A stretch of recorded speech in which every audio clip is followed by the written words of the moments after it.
ये है भाई गुजराती चिकन, गुजराती चिकन 3 डड़ी। और ये है मच्छी की प्लेट, 130 रुपये प्लेट है। ये पीस डोकरी का है, समझे, खीरा को काट रहा को।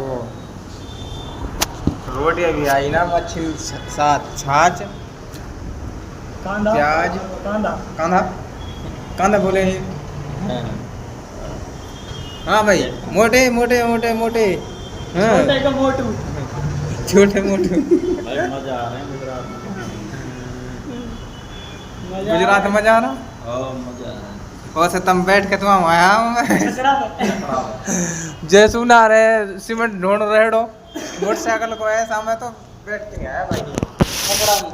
हाँ छाछ भैया, थैली अमूल के, हाँ अमूल की ना लगे हाँ, अमूल के ही रही है ना, अमूल के। यार इच्छा था लगा हमारा